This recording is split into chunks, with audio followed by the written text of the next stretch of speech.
बिस्मिल्लाहिर्रहमानिर्रहीम, अस्सलाम वालेकुम। मेरे अज़ीज़ तलबा व तालिबात, उम्मीद करता हूँ कि आप सब खैरियत से होंगे। मेरा नाम है दिल महबूब और आज हम पढ़ने वाले हैं HTML के अंदर हमारे पास जो टैग्स होते हैं इनकी क्या खसूसियात हैं, इनके एट्रीब्यूट भी पढ़ेंगे और इसके अलावा हम हेड और बॉडी सेक्शन भी देखेंगे कि HTML में हेड का टैग और बॉडी का टैग किस मकसद के लिए इस्तेमाल किए जाते हैं। तो चलते हैं लेक्चर की तरफ। तो सबसे पहले तो हम ये देखेंगे कि HTML टैग की खसूसियात क्या होती हैं। तो खसूसियात से ये मुराद है कि जब भी हम कोई टैग लगाते हैं तो उसकी जो एट्रीब्यूट्स हैं उन्हीं को खसूसियात कहा जाता है। उसके एट्रीब्यूट भी हमने उसमें शामिल करने होते हैं। ये जो एट्रीब्यूट्स हैं, खसूसियात हैं, ये किसी भी टैग के मुतल्लिक मालूमात फराहम करते हैं। हर खासियत को एक मुनासिब कीमत दी जाती है।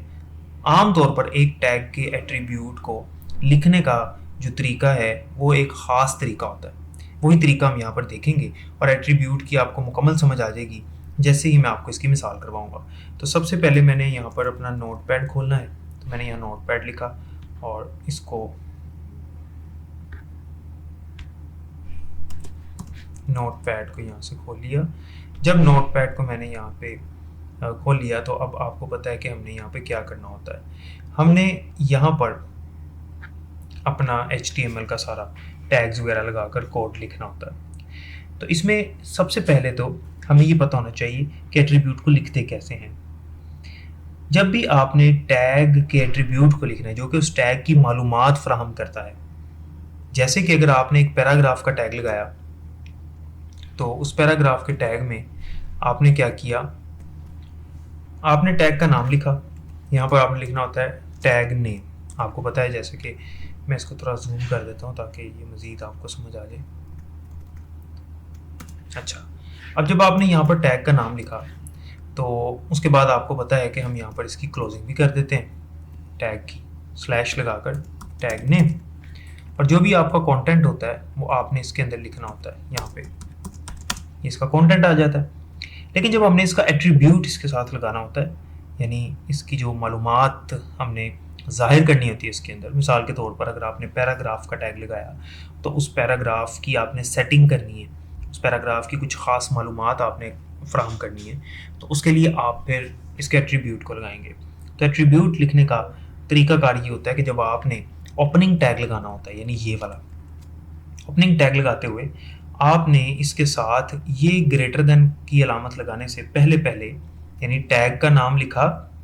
इतना लिखने के बाद जब आपने टैग का नाम लिखा तो टैग का नाम लिखने के बाद आपने लिखना है एट्रीब्यूट।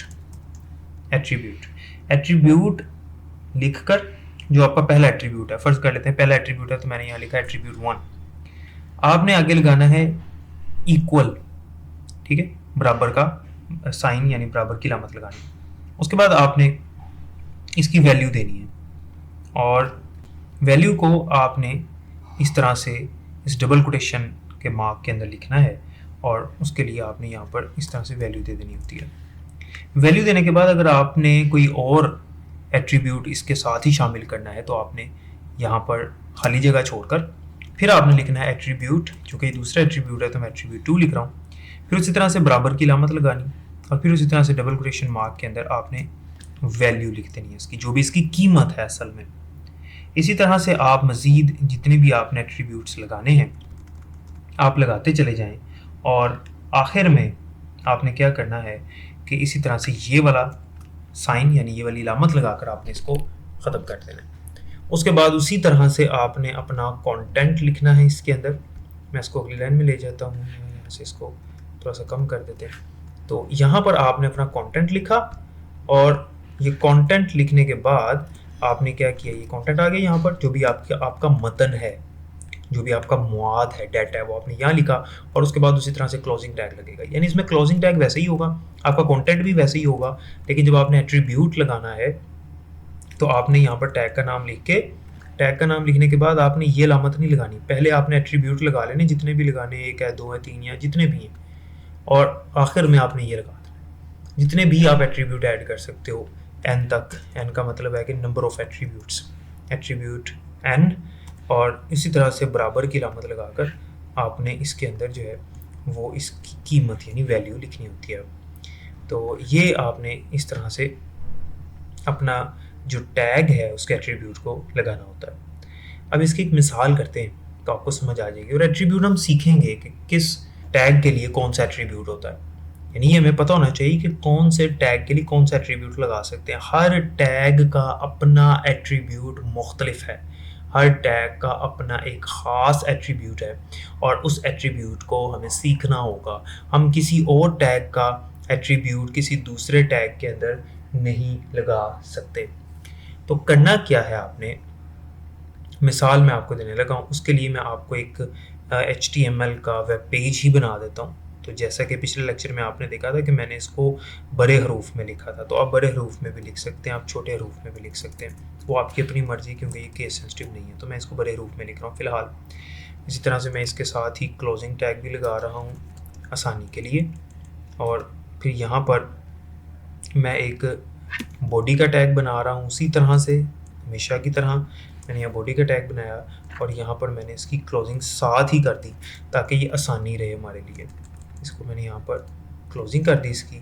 अब जो भी लिखना है मैंने इसके अंदर लिखना है। तो मैंने यहाँ पर उसी तरह से पैराग्राफ का टैग लगाया। आपको पता है कि पैराग्राफ के लिए पी का टैग इस्तेमाल करते हैं, ये इसकी ओपनिंग टैग है, और इसकी जो क्लोजिंग है वो हमने इस तरह से /p लगानी होती है। पैराग्राफ तो बाद में लिखेंगे, पहले हम क्या करते हैं कि इसका एट्रीब्यूट बना लेते हैं। तो एट्रीब्यूट के लिए मैंने आपको बताया है कि हमने क्या करना होता है कि ओपनिंग टैग लगाकर आपने जैसे यहाँ पर p इतना लिखने के बाद आपने आगे यहाँ पर एट्रीब्यूट लिखना होता है। तो ये जब मैंने लिखा तो इसका एट्रीब्यूट होता है अलाइन, ALIGN, अलाइन। अब अलाइन से क्या मुराद है कि पैराग्राफ जो है हमारा वो हमारे वेब पेज के किस तरफ होना चाहिए, दाईं तरफ, बाईं तरफ या दरमियान में होना चाहिए, इसे अलाइनमेंट कहते हैं। तो उसके लिए हमारे पास इस्तेमाल किया जाता है अलाइन का एट्रीब्यूट। तो मैंने यहाँ पर लिखा अलाइन, ठीक है। आप इसको जैसे मैंने आपको बताया कि छोटे हरूफ में भी लिख सकते हो। तो अलाइन बराबर है, अलाइन क्या रखना है, अब इसकी आपने वैल्यू देनी है। तो डबल कोटेशन मार्क में आपने क्या किया, इसकी वैल्यू देनी है। तो इसकी जो वैल्यू यानी कीमत है वो है सेंटर, क्योंकि मैं इसकी लाइन करना चाहता हूँ सेंटर। मैं अपने पैराग्राफ को बिल्कुल दरमियान में रखना चाहता हूँ अपने वेब पेज के, तो मैंने कर दिया यहाँ पर सेंटर। और यहाँ पे अब मैंने अपना पैराग्राफ लिखना है, तो मैं यहाँ पर लिखता हूँ my name is Adeel Mehboob, I am a Muslim, I am lecturer in computer science. ये मैंने यहाँ पर अपना एक पैराग्राफ लिख दिया, और इसमें अब आप देख सकते हैं कि ये HTML का टैग था, ये ओपनिंग टैग, और ये इसकी क्लोजिंग पेयर टैग है, ये भी पेयर टैग है। लेकिन जैसे ही मैंने ये वाला पेयर टैग लगाया पैराग्राफ का, तो P लगाने के बाद मैंने यहाँ पर ग्रेटर देन का निशान या अलामत नहीं लगाई, मैंने डायरेक्ट ही यहाँ पर क्या लिखा, line is equals to centre, और फिर मैंने ये अलामत लगाई है। ये एट्रीब्यूट है और ये इसकी कीमत है बराबर के बाद, और ये मेरा पैराग्राफ है, my name is Adeel Mehboob, I am a Muslim, I am lecturer in computer science, और यहाँ पर आपने अपने पैराग्राफ को क्लोज कर दिया। तो हमने अपने पैराग्राफ को यहाँ क्लोज करने के बाद मैं उसी तरह से इसको यहाँ से सेव करता हूँ, हमेशा की तरह जैसे हम किया करते हैं। यहाँ से ऑल किया, और यहाँ पर मैंने लिखा एट्रीब्यूट एग्जाम्पल, ये इसका नाम रखा, .html मैंने लिख दिया जो इसकी एक्सटेंशन है। उसके बाद इसको सेव किया।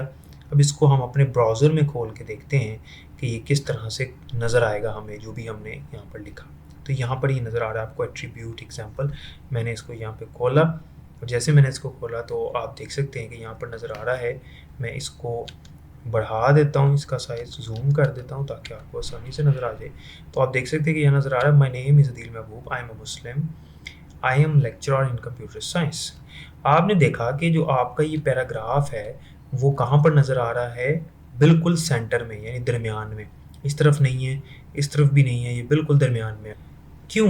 क्योंकि हमने इसकी एक मालूमात फ्राहम करने के लिए, वो मालूमात यही थी कि हमने इसको दरमियान में रखना है। उसके लिए हमने क्या किया, एट्रीब्यूट इस्तेमाल किया अलाइन वाला। अगर हम एट्रीब्यूट इस्तेमाल नहीं करते, आप देखें मैं इसको यहाँ से ख़त्म कर देता हूँ, ये जो मैंने लिखा इसको ख़त्म कर दिया एट्रीब्यूट को, यहाँ से मैंने सेव किया, यहाँ से मैंने इसको रिफ़्रेश किया। आपको मैंने बताया हुआ है कि अगर हम चेंज करते हैं तो इसको रिफ़्रेश किया जाता है। मैंने इसको रिफ़्रेश किया तो देखें ये किस तरफ चला गया, ये बाईं जानिब चला गया, बाईं तरफ चला गया और यहाँ पर नज़र आ रहा है आपको। तो इसी तरह से अगर मैं यहाँ पर लिखता हूँ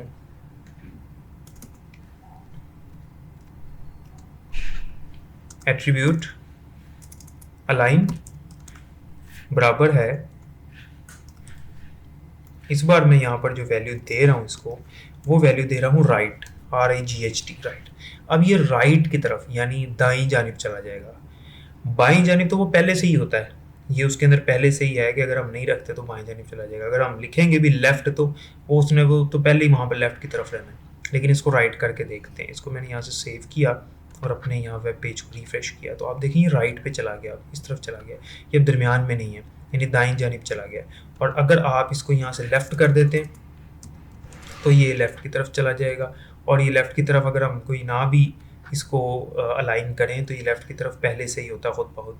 तो ये देखें लेफ़्ट की तरफ आ गया। और अगर मैं यहाँ से लेफ़्ट ख़त्म भी कर देता हूँ, इसको यहाँ से ख़त्म कर देते हैं हम तो एट्रीब्यूट को, तो यहाँ से मैंने सेव किया। सेव करने के बाद जब मैंने इसको यहाँ से रिफ़्रेश किया तो ये देखें अभी इस तरफ ही है। तो ये होता है आपका एट्रीब्यूट। तो अब हम देखते हैं कि वेब पेज के अहम हिस्से जो हैं HTML के हवाले से वो कौन कौन से हैं। तो याद रखिएगा कि हमारा जो वेब पेज है उसके जो अहम हिस्से हैं, ये हमारा जो वेब पेज हमने बनाया है HTML के अंदर, तो HTML का जो वेब पेज है उसके अहम हिस्से कौन कौन से होते हैं। तो दो इसके अहम हिस्से होते हैं। एक तो ये बॉडी होती है, बॉडी वाला एक अहम हिस्सा होता है इसका जो कि हम हमेशा लिखा करते हैं। और एक जो है हमारे पास वो हेड वाला हिस्सा होता है यानी हेड सेक्शन होता है, इसे हेड सेक्शन कहते हैं। तो मैं यहाँ पर लिख देता हूँ आपको हेड। इसी तरह से हम हेड भी लगाते हैं जिस तरह से बॉडी लगाते हैं, स्लैश लगाकर इसको हम क्लोज करते हैं हमेशा की तरह। ये दोनों पेयर टैग होते हैं। अब हेड सेक्शन क्या होता है, बॉडी सेक्शन क्या है, ये मैं आपको बता देता हूँ। हेड सेक्शन जो है ये असल में एक HTML डॉक्यूमेंट जब भी हम कोई HTML डॉक्यूमेंट लिखते हैं तो उसके अंदर हम हेड सेक्शन लगाते हैं। लेकिन ये दोनों जो टैग्स हैं हेड और बॉडी, ये HTML वाले टैग के अंदर होते हैं। यानी हमने HTML का डॉक्यूमेंट जितना भी बनाना है वो HTML के टैग से शुरू होगा और HTML के टैग पे ही क्लोज होगा। यानी जो कुछ है वो HTML टैग के अंदर अंदर ही होगा, पहली बात। दूसरी बात ये कि बुनियादी तौर पर इसके अंदर दो टैग्स इस्तेमाल होते हैं, जैसे मैंने आपको बताया ये हेड सेक्शन है और ये बॉडी सेक्शन है, ये दो इस्तेमाल होते हैं। अब हेड सेक्शन में क्या होता है और बॉडी में क्या होता है। हेड सेक्शन के अंदर हमारे पास ये सेक्शन जो है आम तौर पर वेब पेज के टाइटल, स्टाइल, डॉक्यूमेंट के मुतल्लिक मालूमात देता है। ये सेक्शन टैग हेड के साथ शुरू होता है, जैसे मैंने आपको बताया ये यहाँ हेड के साथ शुरू हो रहा है और इसके अंदर हम अपना जो है वो टाइटल वगैरह लिखते हैं और उसके बाद ये उसी तरह से स्लैश हेड पर इख्तिताम पजीर हो जाता है। किसी भी वेब पेज का टाइटल जाहिर करने के लिए हेड टैग के अंदर दूसरा टैग एक और इस्तेमाल होता है। अगर हमने कोई टाइटल ऐड करना है, टाइटल शामिल करना है अपने वेब पेज का, उसके लिए एक और हमारे पास टैग इस्तेमाल होता है और ये भी एक पेयर टैग है और ये होता है टाइटल का टैग। इसमें हम इसको किस तरह लिखते हैं वो भी मैं आपको बता देता हूँ। तो ये हेड के सेक्शन के अंदर ही मैं यहाँ पर एक टाइटल का टैग लगा रहा हूँ आपके सामने। यहाँ पर मैंने लिखा टाइटल और उसके बाद इसकी क्लोजिंग उसी तरह से स्लैश टाइटल। तो आपने जो भी टाइटल देना है अपने डॉक्यूमेंट को, अपने वेब पेज को, वो अपने हेड सेक्शन के अंदर टाइटल का जो टैग है उसके अंदर लिखना होता है। तो ये अभी मैं आपको एग्जांपल दूंगा तो आपको मज़ीद इस बात की भी समझ आ जाएगी कि ये किस तरह से हम इसको इस्तेमाल करते हैं और ये हमें वेब पेज में किस तरह से नज़र आता है। जो बॉडी सेक्शन है हमारा, उसके अंदर हमारा जो असल मतन है हमारे वेब पेज का वो नज़र आ रहा होता है बॉडी सेक्शन के अंदर। तो बॉडी सेक्शन में दर हकीकत एक वेब पेज का असल मुआद ही होता है जो कि इस पेज पर जाने वाला सारिफ देख सकता है। ये टैग बॉडी वाले टैग से शुरू होता है जो मैंने यहाँ पर बनाया हुआ, और इस वाले टैग पर स्लैश बॉडी लगाकर इख्तिताम पजीर हो जाता है। तो ये इसकी ओपनिंग है और ये इसकी क्लोजिंग है। तो मैं अब आपको इसके अंदर ये पेज बनाकर आपको करके दिखा देता हूँ। तो सबसे पहले तो हम हमेशा की तरह उसी तरह से HTML का टैग लगाएंगे, HTML, और हमें पता है कि HTML टैग को हम हमेशा आखिर में ख़त्म करते हैं, इख्तिताम पजीर करते हैं।